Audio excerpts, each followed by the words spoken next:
I didn't mean to hear my own name. It just slipped under the door of a stranger's voice while I was half asleep and scrolling.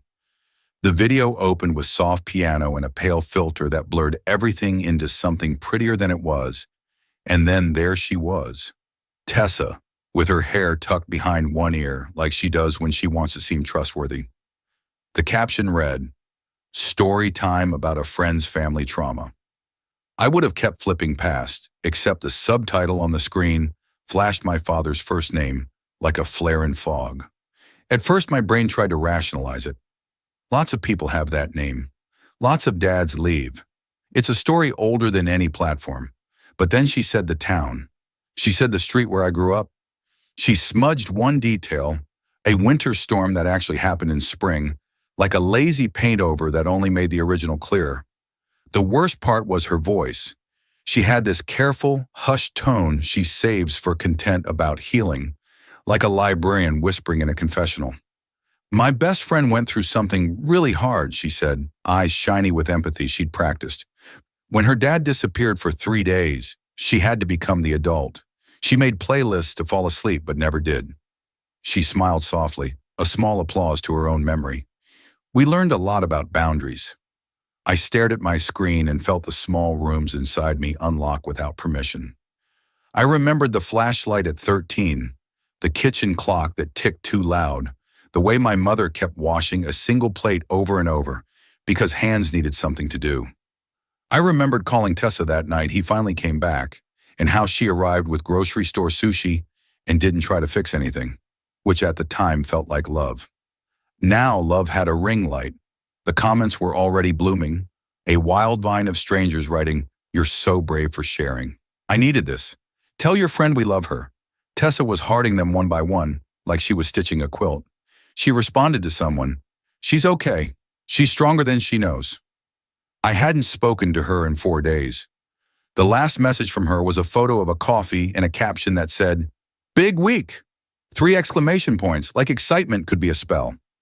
I paused the video and scrubbed back to the beginning, hoping I'd misheard, and there it was again. My life reduced to bullet points she'd smoothed over to fit in a vertical frame. She'd even included the stray cat that used to sleep on our porch, except now it was a sign from the universe that she wasn't alone. It was a cat named Rusty who liked sardines. I texted her, "You posted my story." The dots appeared, disappeared, returned. Then, "Not yours. Composite. Many friends. You're projecting because it's sensitive." Composite. That word felt like a sandpaper kiss. I sent her a screenshot of my father's name. She didn't reply for a few minutes, then, "OMG, didn't realize that was visible. I'll blur. It's helping people. Please don't make it weird." Blur. The kindness of a sticker over a wound. I called her. It went to voicemail. I called again because the second call says, "This is urgent," and again it went to voicemail. I put my phone face down on the coffee table and sat there until my breath slowed, and the cat came to press his head into my knee like a door you forgot was open. When I picked the phone up again, there was a new video on her page, clarifying some things about my last post. She was sitting in the same spot, same plant behind her shoulder, but she'd changed her sweater, as if a fresh color could equal a fresh truth. "I would never exploit a friend," she said, eyes glassy with sincerity.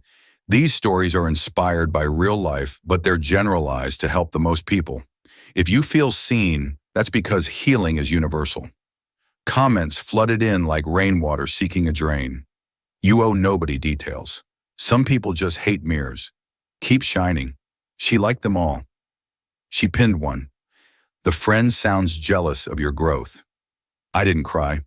It was too hot for tears.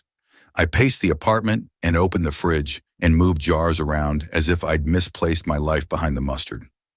I read our old texts and found the thread from December when she asked if I'd be okay with her talking about holidays plus boundaries in a general way. I'd said, as long as it's abstract. She'd sent a heart and a sparkle, 2 emojis I now could not look at without feeling an ache behind my eyes. Abstract to her meant never saying my name while pointing directly at my door. We met freshman year in a class where we had to introduce ourselves with 2 truths and a lie. Mine were, "I hate cinnamon gum," I once swallowed a penny, and I cannot whistle. Tessa laughed at the penny and sat next to me for the rest of the semester. We learned each other's families like new languages.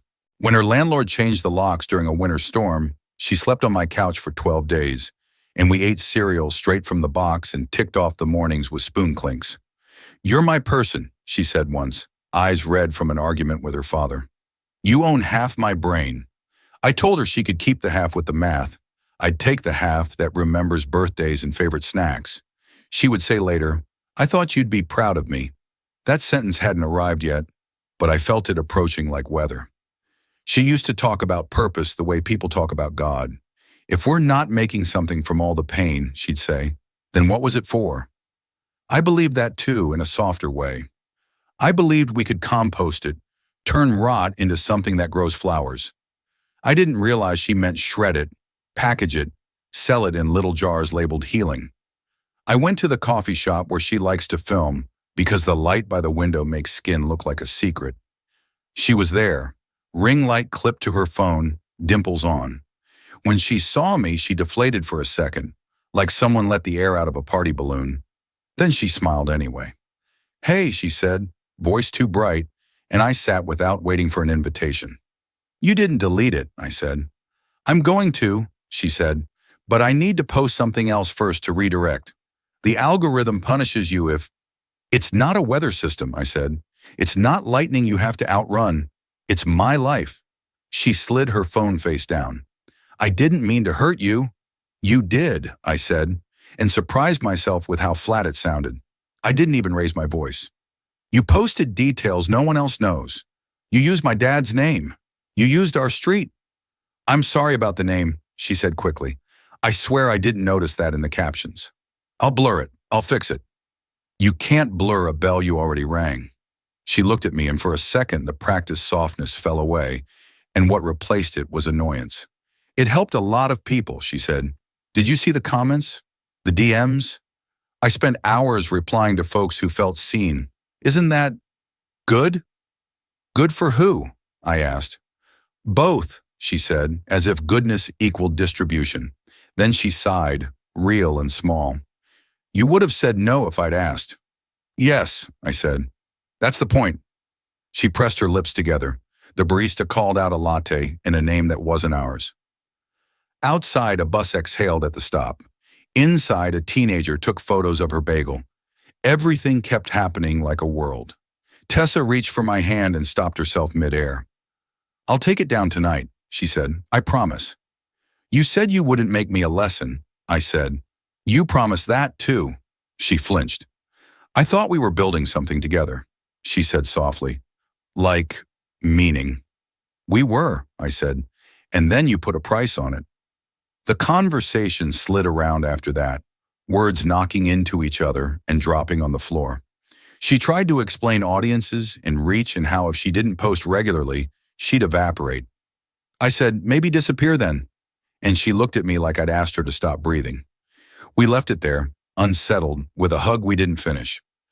That night, my phone lit up with a new video from her. The caption said, "When someone mistakes your purpose for pride." She didn't say my name. She didn't have to. In the comments, people wrote, "Let them go. Protect your peace." A top comment read, "Some friends want you small so they don't have to grow." She replied with a heart. I felt something cold settle into my spine, the kind of cold you get from standing near a freezer with the door cracked open, not enough to stop you, enough to make you shiver for hours. I didn't sleep. Around 3, the buzzer on my apartment wall went off, a sudden electric sound that hit my body like a slap. I jolted up, heart slamming. No one buzzes at 3 unless it's a delivery mistake or a ghost. I pressed the intercom. "Hello?" A man's voice came through, familiar and thin with static. "Kiddo?" it said. "It's me." My father. For a second, I thought I was still dreaming. The sound of his voice didn't belong in this apartment or this year. It belonged to another place entirely. The kitchen floor where I sat at 13, the smell of burnt coffee, the tremor in my mother's hands. I didn't answer right away. I stared at the intercom, thumb hovering above the button, like touching it might collapse the years between then and now. "Kiddo?" he said again, softer this time. Don't hang up. I just want to talk. The hallway light flickered through the peephole. I could see his shadow on the other side of the door, hunched, shoulders sloped. He used to be taller in my memory. I pressed the button. What are you doing here? My voice came out smaller than I meant it to. I was nearby. Thought maybe we could start over. I brought the bike. The bike. The old one he promised to fix the day he disappeared. It sat in the shed for years until my mother finally gave it away. I almost laughed at the absurdity of it. Him standing outside my apartment door with that ghost of a gift. It's 3 in the morning, I said. I know. I couldn't sleep. I was thinking about you. I should have told him to leave. I should have hung up and called security or at least pretended I didn't care. But something in me, the part that still wanted answers, opened the lock before my brain could stop it. He looked older, smaller, wearing a jacket 2 sizes too big. His hands trembled slightly and I wasn't sure if it was nerves or withdrawal. The bike leaned against the wall beside him, rusted and dusty, the handlebars wrapped in electrical tape. You shouldn't be here, I said. I know, he murmured, eyes flicking over my shoulder into the apartment. Can I come in? Just for a minute? No, I said quickly. The word echoed harder than I meant it to. He nodded as if he'd expected that. I'm sober now. 2 years. I've heard that before. He winced. Fair. We stood there in silence for a few seconds. His breath made little clouds in the hallway light. Mine stayed trapped somewhere in my chest. I just wanted to see you, he said finally. I wanted to give you this. He gestured at the bike. You loved it once. I looked at it. The rust, the dented frame, the warped wheels. It wasn't even mine anymore. But the gesture hurt worse than if he'd brought nothing. You think you can fix what you broke with a prop? I asked. He blinked. I don't know how to fix it. I'm trying. The hallway smelled like cold metal and regret. You can leave it, I said. That's all you can do. He hesitated, then set the bike gently against the wall. Okay. He started to turn away, then stopped. You used to talk about writing stories. Are you still doing that? The question caught me off guard. No, I said. Not really. You should, he said. You were good at it. He smiled then, a small, cracked thing, and walked down the hall. I watched until he turned the corner. When I closed the door, the apartment felt heavier, like his presence had soaked into the air. I leaned against the wood and slid to the floor, shaking. That's when my phone buzzed. Tessa. The notification previewed her message.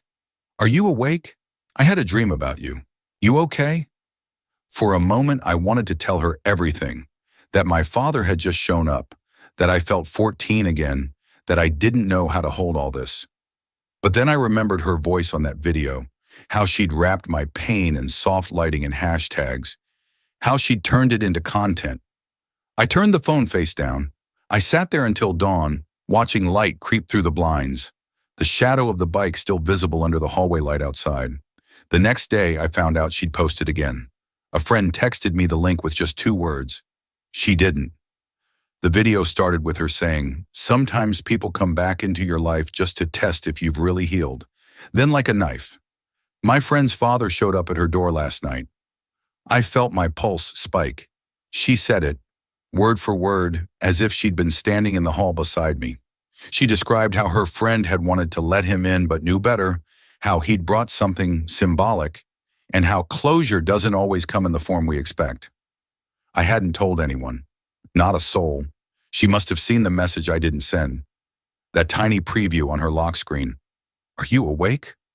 She took silence and filled it in with her imagination. The comments were already flooding in. This hit me hard.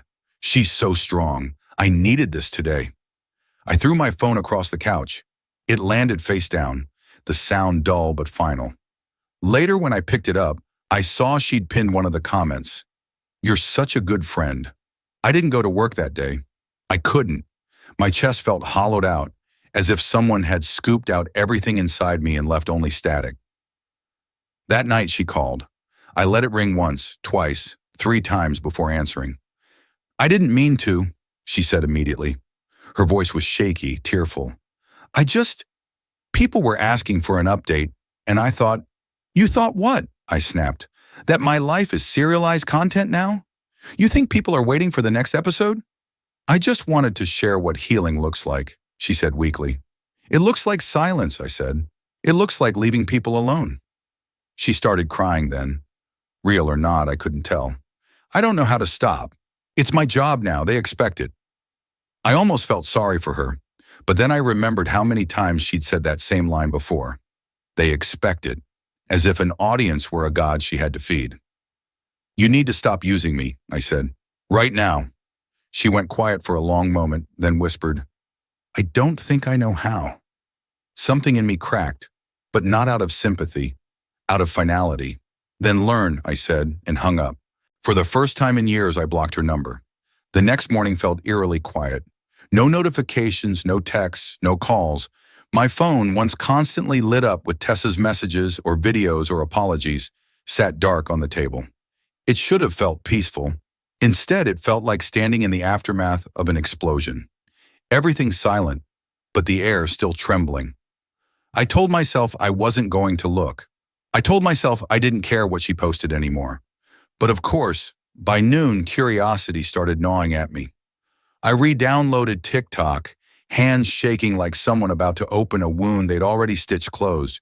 Her profile looked different. New handle, new banner, but the same face. The bio read, Turning Pain into Purpose.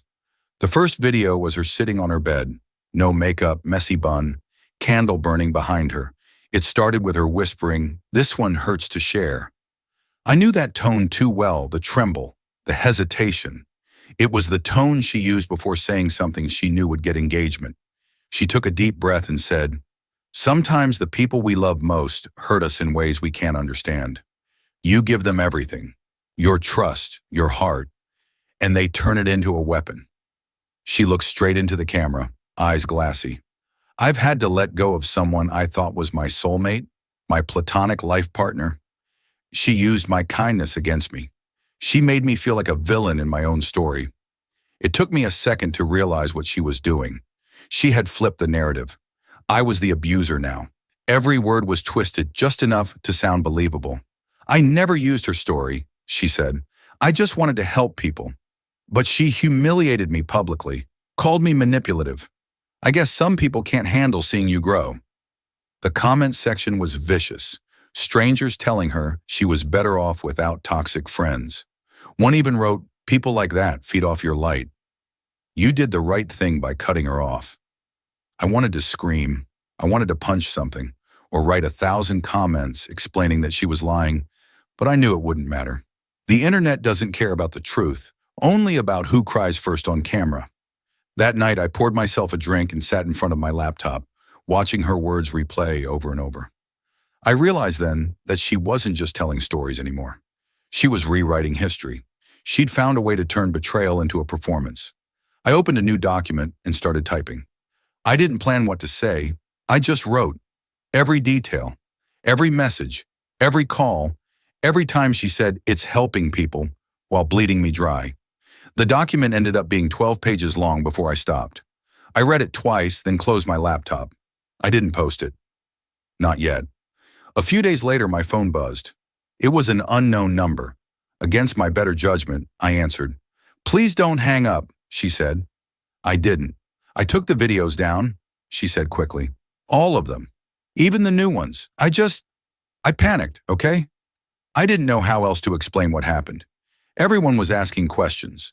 My manager said silence looks guilty. I said nothing. She sighed. You're not saying anything. I don't have anything left to say, I replied. Can we meet? No.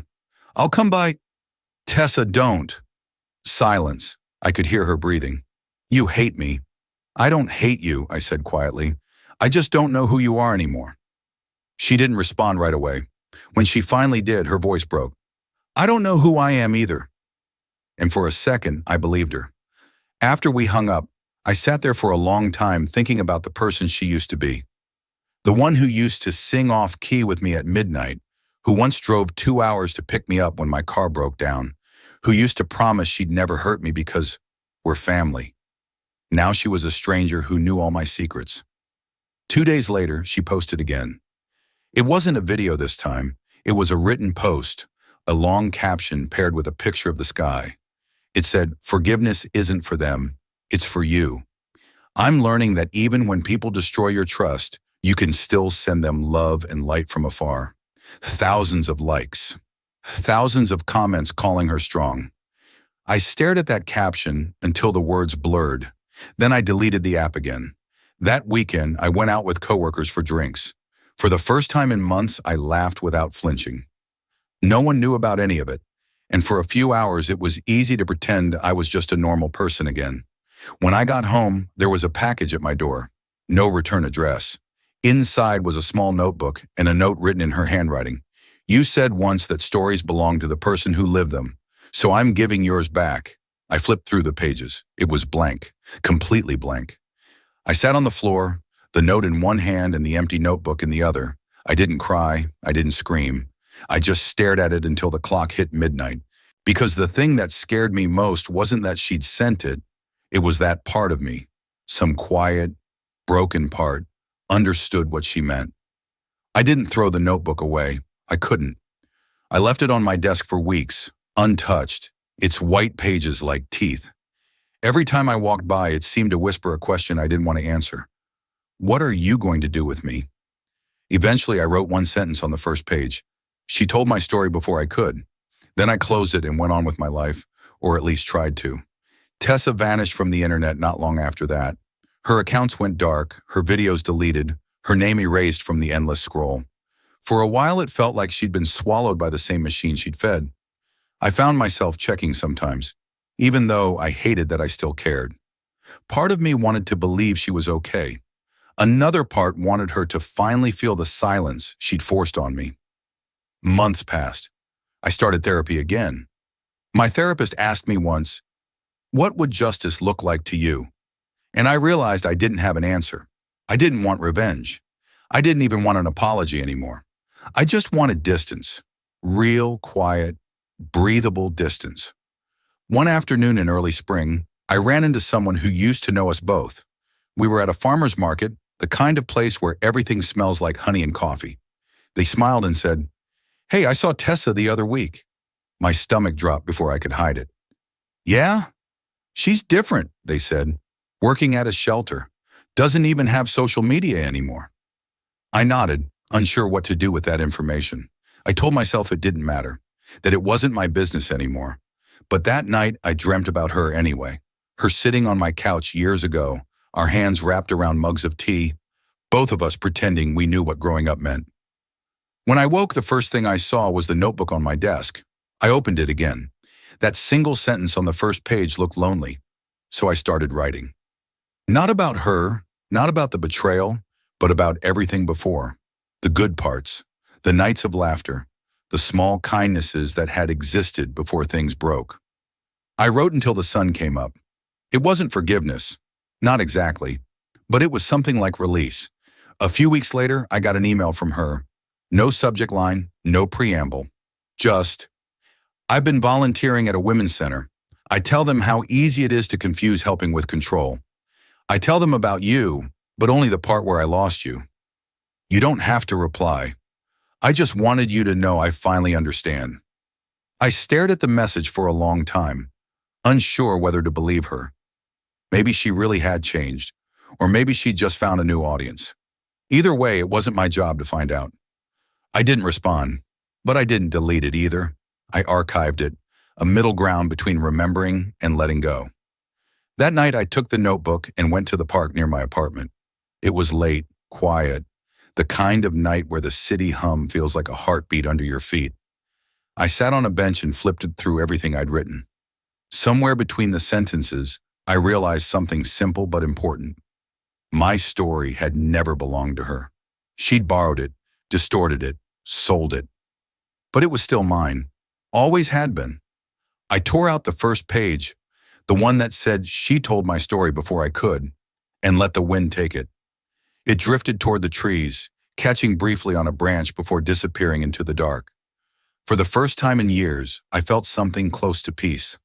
The next morning, I woke up to sunlight on the floor, my phone buzzing with messages from friends who had nothing to do with Tessa, nothing to do with the past. Just people asking if I wanted brunch, or to see a movie, or to talk about ordinary things? I smiled and said yes. Later that day, as I was leaving my apartment, I saw something leaned against the wall by the front door. It was an old bicycle, cleaned up and painted sky blue. There was no note, no name, no explanation. I stood there staring at it for a long time. It looked nothing like the rusted wreck my father had left behind. It was new, whole, steady. Maybe it was from him, maybe from her, maybe from no one at all. Either way, I decided to keep it, because some things don't need to be explained to be reclaimed. I kept the bike in my living room for a while, leaning it against the wall near the window. It felt like a piece of unfinished business, a quiet reminder that closure sometimes arrives disguised as clutter. Every morning I'd look at it and think about what it meant to accept something you didn't ask for. Eventually I started riding it. Just short rides at first, around the block, early in the morning, before the streets filled up. The air always felt a little cleaner at that hour, like forgiveness might live somewhere in the quiet. I hadn't thought about Tessa much in weeks. Life had gotten busy again. Work was steady, my small circle of friends felt safe, and I even started dating someone new. A writer of all people, who listened more than he talked. When I told him, vaguely, that I'd lost a friend to the internet, he just nodded and said, "I know that kind of grief." And he did. He didn't need the details to understand what it's like to watch a person you love dissolve into pixels and strangers' opinions. But the internet has a way of circling back. It started with an email from a podcast producer. The subject line was, "Your story deserves to be heard." She said they were doing an episode about the ethics of sharing other people's stories online and wanted to interview someone directly affected. My first instinct was to delete it, but curiosity kept me from clicking trash. I didn't reply, but I couldn't stop thinking about how surreal it was. Strangers wanting to discuss something I never wanted to discuss in the first place. 2 days later, my phone buzzed with another message, this time from a journalist. The email was short, polite, but familiar in tone. "We're doing a follow-up on the viral story that inspired your friend's videos. We'd like to verify a few details." I closed the laptop so fast it made a noise. I hadn't realized how easily the past could resurrect itself. That night, I sat on the floor with the notebook again. Half the pages were filled now. Stories, reflections, pieces of a person I was still becoming. But the last few pages were blank, and I caught myself wondering if I should use them to tell the rest. Not for the internet, not even for her, just for me. I wrote for hours, about my father's unexpected visit, about Tessa's apology, about the bike, about all the ways we try to turn pain into something manageable. The words came easier than I expected, not as wounds but as observations. I realized that writing wasn't about reliving it anymore. It was about closing it properly this time. A week later, I mailed the notebook to my therapist. No explanation, just a note that said, "I think I'm done with this chapter." Life moved on. Summer came. I spent weekends outside, learned to cook something other than pasta, started feeling more like a whole person again. Then one afternoon, while waiting in line for coffee, I overheard two girls at the next table talking about a new video creator they loved. "She used to be huge on TikTok," one said. "Then she disappeared for a while, and now she's making these long videos about accountability and healing. She's so different now. Really honest. You can tell she's changed." I didn't have to ask who they were talking about. For a second, I froze. The sounds of the cafe blurred around me. I tried to listen closer, but all I caught was one of them saying, "She mentioned losing her best friend, said it was the hardest thing that ever happened to her." I didn't stay for my coffee. Walking home, I kept thinking about what it means to change. Whether it's real if you have to narrate it to prove it. Maybe she had changed. Maybe she'd finally learned the difference between honesty and exposure. Or maybe she just found a new language for the same performance. I'd never know. And that was the point. That night, I went for a bike ride. The sky was turning gold, the air warm and soft.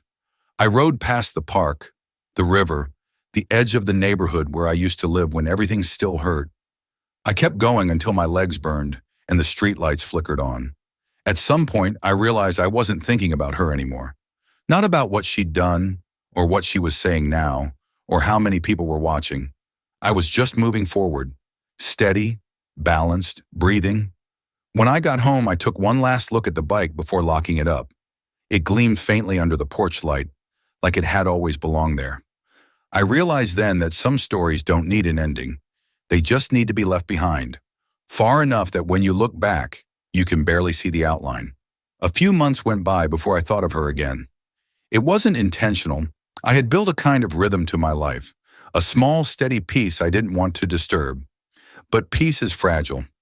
Sometimes all it takes is one small, random thing to pull you back into the orbit of what you thought you'd left behind.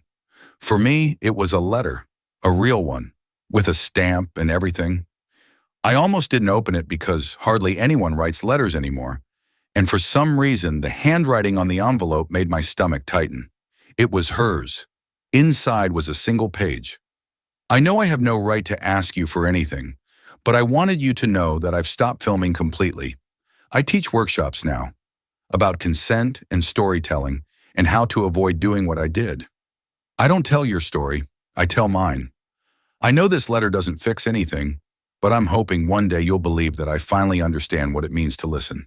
There was no signature, just an address in a small town 2 hours away, and a pressed flower tucked inside. Lavender, the kind she used to keep in vases back when we were still just girls who thought friendship meant forever. I didn't know what to feel, gratitude, suspicion, closure. The truth was, it felt like all three at once. I put the letter back in the envelope and left it on my kitchen table. For the next few days, it sat there beside my keys and the bowl of fruit that always seemed one day away from rotting. Every morning, I glance at it before work and think about how much quieter it is when an apology comes without an audience. One evening, curiosity won. I got in my car and drove to the return address on the envelope. The drive was mostly highway. Open, flat, empty enough for thinking. I told myself I just wanted to see, not to talk, not to forgive, just to see. The address led to a small community center tucked behind a park. The sign out front said Creative Expression Group, Mondays at 6 p.m. I parked across the street, engine still running, and watched through the window. She was there, standing in front of a circle of people, gesturing gently as they talked. No phone, no camera, no ring light. Just her voice, smaller, quieter and real.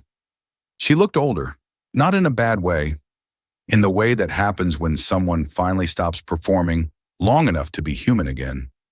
I didn't go inside. I didn't need to. Watching her from that distance felt like enough. She was doing what she said she would. For once, she wasn't telling anyone else's story. I drove home with the windows down. The air smelled like rain. Somewhere between the exit ramp and my street, I started crying. Not the angry kind, not the wounded kind, but the kind that feels like something's unclenching inside you after holding on too tight for too long. That night, I took the letter and pinned it to the last page of my notebook, the one that had started with her name and ended with mine. Then I wrote one more sentence beneath it. I hope we both stay small enough to listen. Months passed again. Seasons changed. The notebook gathered dust on my shelf. One Sunday morning, I got an email from the small online magazine I sometimes read. The subject line said, "An essay about storytelling and repair." I clicked without thinking. Halfway through the piece, I realized it was hers. She didn't use names or details. She didn't talk about trauma or betrayal. She just wrote about the way stories can hurt when you hold them too tightly, and the way silence can heal when you finally set them down. It was gentle, careful, and somehow beautiful. When I reached the last line, I smiled. She'd written, "Some stories are meant to be shared. Some are meant to be lived quietly. The hardest part is learning the difference." For the first time since everything happened, I didn't feel anger or fear or the pull of old habits. I just felt free. That night, I went for another bike ride. The air was cool, the moon full. I rode until I couldn't tell if the wind in my hair was from speed or relief. When I got home, I wrote her a short note. No apology, no forgiveness, just truth. I saw your essay. I'm glad you finally found your own story. I didn't expect a reply. I didn't need one. Sometimes closure isn't a conversation or a confrontation. It's a quiet acknowledgement that the person who once hurt you is no longer capable of doing it again. A week passed before she replied. Her email arrived early in the morning, the kind of hour where the world still feels half asleep. "Thank you for reading it," she wrote. "I didn't think you would. I've rewritten that essay 100 times trying to find a version that didn't sound like justification. I'm still learning. I hope you're doing well. You don't have to answer. I just wanted you to know that I carry what I did with me. Not as guilt anymore, but as a promise not to repeat it." I didn't respond, but I read it a few times. Each sentence felt stripped down, honest in a way she'd never been before. There were no hashtags, no moral takeaways, no echo of an audience waiting behind her words. Just her voice. Small, human, imperfect. I thought that would be the end of it. But about a month later, another email came. "We're starting a program at the community center, writing workshops for people who've had their stories taken from them. I wanted to ask if you'd ever consider coming to one, not to talk about what happened, just to share what you've learned about taking your story back." I laughed out loud when I read it. The irony was too sharp not to. I nearly deleted it on instinct. But then I left it in my inbox, unread again, and kept thinking about it for days. One evening, while doing dishes, I realized something that startled me. I wasn't angry at her anymore. Not even a little. The hurt had dulled into something else. Understanding, maybe, or the faint ache of an old scar. The truth was, she had become a ghost long before the apology. What remained now was the shape of what we'd been. The laughter, the loyalty, the small acts of love that existed before the hunger for validation swallowed her whole. I decided to go. When I arrived at the community center, the room was already full. Maybe 15 people sitting in a loose circle, notebooks in their laps, coffee cups on the floor beside them. She was at the front, arranging chairs, her back turned. I almost walked out before she saw me. But then she looked up, and the surprise in her eyes melted quickly into something like gratitude. She didn't make a scene. She didn't say my name. She just smiled. A quiet, shaky smile, and nodded toward an empty chair. I took it. For the first half hour, she didn't look at me again. She talked to the group about how stories are like glass, how they can reflect or cut depending on how you hold them. Her voice trembled a little when she said, "Sometimes telling someone else's story feels like love when it's actually control." The group nodded. I stayed quiet, listening. Then she said, "Would anyone like to share?" No one moved. The room was thick with hesitation. Finally, she looked at me, not pleading, just open. "I will," I said. My voice sounded steadier than I felt. I told them about losing control of my own narrative. How strange it feels to have strangers think they know you because someone edited your pain into a lesson. How hard it is to reclaim a story once it's been reinterpreted by an audience that doesn't care who you are. I didn't say her name. I didn't need to. When I finished, the room was quiet for a long moment. Then a woman across from me whispered, "Thank you." After the session ended, people packed their bags, chatted softly. I stayed behind, unsure whether to say anything more. She walked over, notebook in hand, and said, "That was brave." "I wasn't brave," I said. "I was tired." She nodded. "That's usually how it starts." We stood there for a while, neither of us knowing what came next. Then she said, "You were right, you know. Some stories shouldn't be shared." I met her eyes. "And some should, but by the right person." She smiled, and for the first time in years, it felt real. "Then I'm glad you're the one telling yours now." We didn't hug. We didn't make promises. We just left the room together, two people who had once been something like family, walking into the parking lot under a quiet evening sky. When I got home that night, I wrote again, just a small note to myself. Sometimes healing is letting the villain become a person again. I closed the notebook and felt something settle in my chest. Not peace exactly, but balance. Maybe that's all healing really is. A year passed after that night, a full 12 months of silence that didn't ache anymore. By then, life had shifted again. Not dramatically, just enough that I finally noticed how far I'd moved from the version of myself that used to check her page every day. The notebook was full now, every page covered in handwriting, crossed out lines, moments of clarity mixed with mess. I kept it on my bookshelf beside novels I loved, not as a monument to pain, but as proof that something survived it. One Saturday morning, I rode my bike to the farmer's market. The air smelled like rain and bread, and for once, it all felt ordinary. I was choosing peaches when I heard someone say my name. I turned and there she was, Tessa. She looked different. Shorter hair, softer clothes, no makeup, no phone in her hand, no audience waiting behind her eyes, just her. For a moment, neither of us spoke. Then she smiled, tentative, almost shy, and said, "Hey." "Hey," I said back. "I didn't think I'd see you here." "Yeah, well," I said, glancing at the stalls around us. "The peaches are good." She laughed. That same quiet, snorty laugh that used to break tension instantly. For a second, we were just two people standing in the sun, not the ruins of a friendship. "I read something you wrote," she said. "That essay in Fieldstone Quarterly. It was beautiful." I hesitated. "You read that?" "Someone in my workshop sent it to me," she said. "They didn't realize it was about us." I didn't tell them. "Thank you," I said. She nodded. "I'm glad you're writing again." "I'm glad you're not filming anymore." That made her smile fade slightly, but she didn't get defensive. "Yeah," she said quietly. "I think I was trying to be seen so badly I forgot how to see anyone else." I didn't reply. There wasn't much to say that hadn't already been said or learned in silence. She reached into her bag and pulled out something small, a thin silver pen. "We give these to people who finish our workshops," she said, "to remind them their stories are theirs to write." She held it out to me. "You should have one." I took it. The metal was warm from her hand. "Thanks," I said. We stood there for another moment, the noise of the market swelling around us. Then she said, "I'm sorry again, for everything. I don't expect forgiveness." "I know," I said, "but you have it anyway." Her eyes widened a little, as if she hadn't realized she'd been waiting for that sentence all along. She nodded once, almost to herself. "Take care, okay?" "You too." She walked away, disappearing into the crowd. I watched her go until she turned a corner and vanished among the tents. When I got home, I put the pen on my desk next to the notebook. I didn't write anything that day. I didn't need to. Instead, I went for a long ride. The bike tires hummed against the pavement, the sky wide and blue.